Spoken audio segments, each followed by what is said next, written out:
హుస్సేన్ సాగర్ తర్వాత హైదరాబాద్లో అంతటి ప్రాముఖ్యమున్న సరూర్ నగర్ చెరువును సైతం కబ్జాకోర్లు వదలలేదు. గతంలో 200 ఎకరాల్లో ఉన్న చెరువును క్రమంగా ఆక్రమించుకుంటూ వస్తున్నారు. ప్రస్తుతం సరూర్ నగర్ చెరువు 62 ఎకరాలకు మాత్రమే పరిమితమైంది. సరూర్ నగర్ చెరువులో Singareni, green park colony, Tapovan కాలనీలు వెలిశాయి.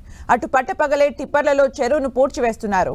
ఇంత జరుగుతున్నా అధికారులు పట్టించుకోవడం లేదని స్థానికులు ఆరోపిస్తున్నారు.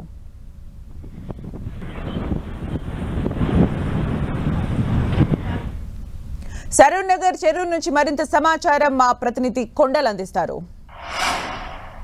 కబ్జాలు యథేచ్ఛగా కొనసాగుతున్న దానికి మనకు ఇక్కడ ఒక స్పష్టమైన నిదర్శనం కనిపిస్తుంది. ప్రస్తుతం సరూర్ నగర్ చెరువు దగ్గర ఉన్నాం. సరూర్ నగర్ చెరువు అంటేనే హైదరాబాద్లో ట్యాంక్ బండ్ తర్వాత హుస్సేన్ సాగర్ ట్యాంక్ బండ్ అతిపెద్ద చెరువుగా ఉంది. అంతే ఎంత ప్రాముఖ్యత కలిగిన చెరువుగా ఉంది. అయితే ఈ చెరువుకు ఇప్పుడు కూడా కబ్జాకు రోజు కొనసాగుతున్న పరిస్థితి ఉంది. ఈ మట్టి ప్రతిరోజు పూడుస్తూ వస్తున్నారు. ఇప్పుడు ఇల్లు ఇక్కడ మనకు కనిపిస్తున్న ఇండ్లే ఎఫ్టీఎల్ పరిధిలో ఉన్నాయన్నది అధికారిక లెక్కలు చెప్తుంటే ఇప్పుడు ఆ ఇండ్లను పక్కన పెట్టంగా ఇప్పుడు మళ్ళీ దీన్ని ఈ చెరువును పూడవడానికి ప్రయత్నాలు కొనసాగుతున్నాయి. ఈ మట్టి ఒకవైపు ఇక్కడ జేసీబీకి సంబంధించిన వెహికల్స్ ఉన్నాయి. ఇక్కడ పని కొనసాగుతున్న పరిస్థితి, రోజు రోజు మట్టితో పూడుస్తున్న పరిస్థితి ఉంది. మొత్తానికి ఇప్పుడు ఈ వాటర్ ఉన్నది మొత్తం పూర్తిగా మిగిలిన చెరువుగా మనం భావించాల్సి ఉంటుంది. మొత్తం 200 ఎకరాల పైచీలుకున్న చెరువు విస్తీర్ణం ఇప్పుడు 60 ఎకరాలకు కుచించుకుపోయింది. ఆ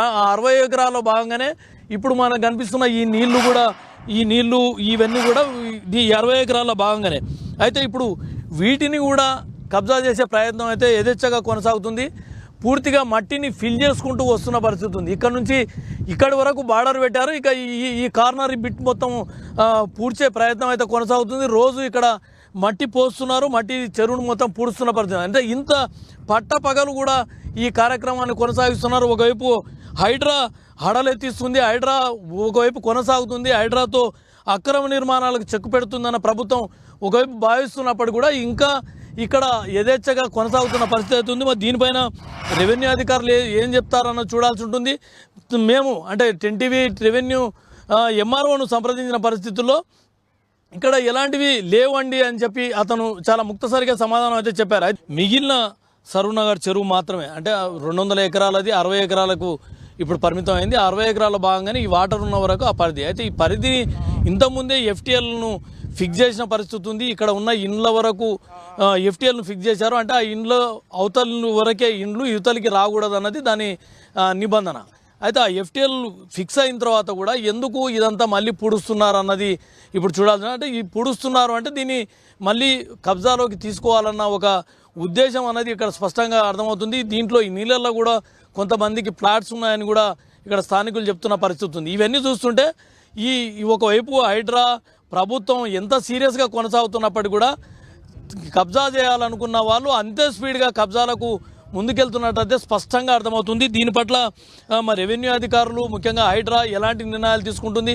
ఇక్కడ ఉన్నది నిరుపేదలు ఉన్నారు, బిలో పావర్టీ లైన్ మధ్యతరగతి వాళ్ళు ఉన్నప్పుడు వారి వరకు ఎఫ్టీఎల్ను ఫిక్స్ చేసినప్పుడు కూడా మిగతాది కూడా ఎందుకు కబ్జాకు గురవుతుంది, ఆ కబ్జాను ఎందుకు రెవెన్యూ అధికారులు అడ్డుకోలేకపోతున్నారు అన్నదాన్ని ఇప్పుడు చూడాల్సి ఉంటుంది. దీనిపై మా ప్రభుత్వం కానీ రెవెన్యూ ఆఫీసర్సే కానీ హైడ్రా కానీ ఎలాంటి నిర్ణయం తీసుకుంటుందని చూడాల్సి ఉంటుంది. చెరువు అన్నది సైదాబాదు పరిధిలోకి వస్తుంది. ఎఫ్టీఎల్ పరిరక్షించడం మొత్తం సరూర్ నగర్ పరిధిలోకి వస్తుంది. కాబట్టి సరూర్ నగర్ రెవెన్యూ అధికారులుగా తాము ఎఫ్టీఎల్ పరిరక్షణ కోసం మేము పనిచేస్తున్నామని చెప్తున్నారు. అయితే ఇక్కడికి వచ్చి నిత్యం అంటే మట్టిని రాత్రి వేళల్లో వచ్చి ఇక్కడ పూడుస్తున్నారు. కబ్జాలు అయితే కొనసాగుతుంది. దీనిపై హైడ్రాకు మేము కూడా దీనిపైన హైడ్రా దృష్టికి తీసుకెళ్తామని చెప్పి కూడా రెవెన్యూ అధికారులు చెప్తున్నారు. మొత్తం చూసుకుంటే ఒకవైపు హైడ్రా హడలెత్తిస్తుంది, మొత్తం ఎక్కడొక్కడ కబ్జాలను అరికడుతుంది, అక్రమ నిర్మాణాలను కూల్చివేస్తుందని ఒకవైపు హైదరాబాద్లో కొనసాగుతున్న పరిస్థితి ఉంటే మరోవైపు యథేచ్ఛగా సరూర్ నగర్లో మాత్రం ఇక్కడ కబ్జాలు యథేచ్ఛగా కొనసాగుతున్నాయి. చెరువును మింగుతున్న పరిస్థితి, చెరువులో నిత్యం మట్టి పోస్తున్న పరిస్థితి అయితే స్పష్టంగా కనిపిస్తుంది. అది ముఖ్యంగా తపోవన్ కాలనీ దగ్గర ఈ దృశ్యం అయితే మనకు కనిపిస్తుంది. కెమెరామెన్ ధనుంజయ్తో కొండల్ 10TV సరూర్ నగర్ చెరువు నుంచి. హైదరాబాద్ శేర్లింగంపల్లి నియోజకవర్గంలో గంగారం పెద్ద చెరువు కనుమరుగవుతోంది. శేర్లింగంపల్లి నియోజకవర్గంలోని అతిపెద్ద చెరువుగా దీనికి గుర్తింపు ఉంది. గతంలో 110 ఎకరాలు ఉన్న చెరువు ప్రస్తుతం 50 ఎకరాలకు కుదించుకుపోయింది. చెరువులో అక్రమంగా కట్టడాలు, భవనాలు వెలిశాయి. అయితే ఇవి అనుమతులతోనే నిర్మాణాలు సాగుతున్నాయని పలువురు ఆరోపిస్తున్నారు. బఫర్ జోన్ గా గుర్తింపు ఉన్న ప్రాంతాల్లో కూడా అనుమతులు ఇస్తున్నారని స్థానికులు ఫైర్ అవుతున్నారు. శేర్లింగంపల్లి పెద్ద చెరువు నుంచి మరింత సమాచారం మా ప్రతినిధి శ్రీకాంత్ అందిస్తారు. హైటెక్ సిటీకి కూతవేటు దూరంలో ఉండే నియోజకవర్గం ఇది. శేర్లింగంపల్లి నియోజకవర్గంలోని గంగారం చెరువు దగ్గర మనం ఇప్పుడున్నాం. ఈ గంగారం చెరువు ఒకప్పుడు 111 ఎకరాల్లో విస్తరించి ఉండేది. ప్రస్తుతం మనం ఈ చూస్తున్న ప్రాంతంలో వెలిసిన ఈ భవనాలన్నింటినీ కూడా FTL పరిధిలోకి వచ్చే భవనాలే అని మనం చెప్పుకోవచ్చు. శేర్లింగంపల్లి నియోజకవర్గంలో అతిపెద్ద ప్రాంతంగా ఈ చెరువుకు గుర్తింపు ఉండేది. 110 ఎకరాల్లో ఉండే చెరువు ప్రస్తుతం 50 ఎకరాల లోపుకే కుదించుకుపోయింది. ఆ 50 ఎకరాల్లో కూడా ఎంతటి భారీ వర్షాలు పడినా నీరు నిలిచే పరిస్థితి లేదని స్థానికులు చెబుతున్నారు. ఇక్కడికి అంటే ఈ చెరువుకు పాటు కాలువగా వచ్చే మియాపూర్ నుంచి పటేల్ చెరువు నుంచే పాటు కాలువ కూడా కబ్జాకు గురి కావడంతో ఈ చెరువులో నిర్మాణాలకు ఎంతో సులువుగా మారిందని అధికారులు కూడా ఈ చెరువులో వాటర్ అంటే నీరు ఉండటం లేదని అనుమతులు కూడా ఇచ్చారు. దీంతో నిర్మాణాలు యథేచ్ఛగా సాగాయి. దాదాపు 60 ఎకరాల్లో ఇందుకు సంబంధించి నిర్మాణాలు ఇప్పటికే పూర్తయ్యాయి. దాదాపు 50 ఎకరాల వరకు భూమి అంటే ఈ చెరువు మాత్రమే ఇప్పుడు ప్రస్తుతం మనకుంది. ప్రతి ఏటా ఇరిగేషన్ శాఖ అధికారులతో పాటు ఇతర ఉన్నతాధికారులు కూడా దీనిపై సమీక్షలు చేస్తున్నా ఇది నామమాత్రంగా మారిందని చెప్పుకోవచ్చు. చెరువుని దగ్గరనే మనం ఇప్పుడున్నాం. మనకు కనిపిస్తున్న ఆ భవనాలన్నీ చెరువు FTL పరిధిలోనివే అని చెప్పుకోవచ్చు. ఆ భవనాలకు కొన్ని ఏళ్ల సంవత్సరం అంటే 10 ఏళ్ల క్రితం వరకు ఇక్కడ ఎలాంటి భవనాలు లేవని, 10 ఏళ్ల నుంచే ఇక్కడ ఈ చెరువులో కట్టడాలు మొదలయ్యాయని, తాజాగా కూడా 60 ఫ్లాట్లకు సంబంధించి అనుమతులు ఇచ్చారని, దీనిపై రాజకీయంగా ఇప్పుడు దుమారం రేగుతుండడంతో ఇప్పుడు అందరి దృష్టిని ఈ చెరువు ఆకర్షిస్తుందని చెప్పుకోవచ్చు. ఈ చెరువుపై గతంలో దాదాపు 150 వరకు మత్స్యకారుల కుటుంబాలు కూడా జీవనం సాగించాయి. ప్రస్తుతం ఈ చెరువు పూర్తిగా ఎండిపోవడంతో, నీరు నిలిచే పరిస్థితి లేకపోవడంతో ఆ మత్స్యకారుల కుటుంబాలు కూడా ప్రత్యామ్నాయ మార్గాల వైపు జీవనోపాధి కోసం మళ్ళీపోవడం జరిగింది. ఇక్కడ మనకు కనిపిస్తున్న ఈ గుంటలన్నీ కూడా ఇప్పుడు చెరువును కబ్జా చేసేందుకే మరోసారి పూడుస్తున్నారన్న ఒక అభిప్రాయం స్థానిక ప్రజల్లో వ్యక్తమవుతుంది. ఇందుకు చెరువుకు సంబంధించి మరిన్ని వివరాలు స్థానిక నేతలతో అడిగి తెలుసుకుందాం. చెప్పండి, ఈ చెరువు ఎలా ఉండేది, ఇప్పుడు పరిస్థితి ఏంటి? శేర్లింగంపల్లి నియోజకవర్గంలో గుండెకాయ లాంటి ఈ చెరువు పెద్ద చెరువు. అసలు శేర్లింగంపల్లి నియోజకవర్గంలో అతిపెద్ద చెరువులో ఈ చెరువుగా గంగారం చెరువు చెప్పుకోవచ్చు.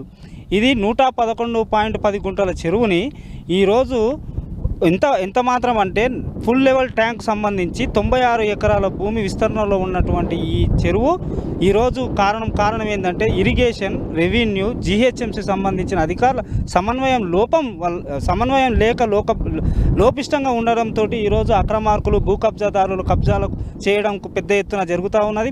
అందులో భాగంగా ఈరోజు భూములు రెక్కలు వచ్చిన నేపథ్యంలో ఈరోజు చెరువుల కుంటలను కూడా ఈరోజు అన్యాక్రాంతం చేయడానికి కబ్జాదారులు చాలా పెద్ద ఎత్తున చేస్తూ ఉన్నారు. రోజు ముదిరాజులకు ఈ చెరువు నమ్ముకొని 112 మందితో సొసైటీ ఉంది. ఈ సొసైటీ వల్ల వాళ్ళకు ఉపాధి కోల్పోవడంతో వేరే పనులకు వెళ్లాల్సిన పరిస్థితి. కావున ఇలాంటి కుల వృత్తులకు సంబంధించినటువంటి వాళ్ళందరినీ కాపాడుతూ ఈ చెరువు యొక్క చుట్టుపక్కల ఉన్నటువంటి ఫెన్సింగ్ అంటే బందోబస్తుగా ఫెన్సింగ్ ఏర్పాటు చేయాలి. అదేవిధంగా HMD అధికారులు చెరువుల పరిరక్షణతోటి ఒక పోలీసు వ్యవస్థను కూడా ఈ చుట్టుపక్కల ఏ నిర్మాణాలు జరగకుండా పోలీసు యంత్రాంగాన్ని కూడా ఉపయోగించాలని చెప్పేసి మేము కోరుతా ఉన్నాం. అంటే స్థానికంగా మనం ఇప్పుడు చూసుకుంటున్నట్లయితే అతి పెద్దగా అంటే శేర్లింగంపల్లి నియోజకవర్గంలో పెద్ద చెరువుగా గుర్తింపు ఉన్న ఈ చెరువు పూర్తిగా దాదాపు కనుమరుగయ్యే పరిస్థితి ఉందని మనం చెప్పుకోవచ్చు. ఎందుకంటే ఈ వర్షాకాలంలో కూడా ఇప్పటి వరకు భారీ వర్షాలు పడ్డా చెరువులో చుక్క నీరు లేదు. ఈ పరిస్థితిని మనం చూసుకుంటుంటే రాబోయే రోజుల్లో కూడా అధికారుల తీరు ఇలాగే వ్యవహరిస్తే ఖచ్చితంగా ఈ చెరువులో పూర్తిగా నీరు నిలిచి భూగర్భ జలాలు పెరిగే అవకాశం లేదన్న ఒక అభిప్రాయం స్థానికుల్లో వ్యక్తం అవుతుంది. అయితే ఇప్పటికైనా మిగిలిన ఈ సగం చెరువునైనా 50-60% మిగిలిపోయిన ఈ చెరువునైనా కాపాడేందుకు అధికారులు శ్రద్ధ తీసుకోవాలని, ఉన్నతాధికారులు చొరవ తీసుకుంటే తప్ప ఇది సాధ్యం కాదని స్థానిక నేతల్లో అభిప్రాయం వ్యక్తమవుతుంది. కెమెరామెన్ నవీన్తో శ్రీకాంత్, గంగారం పెద్ద చెరువు నుంచి.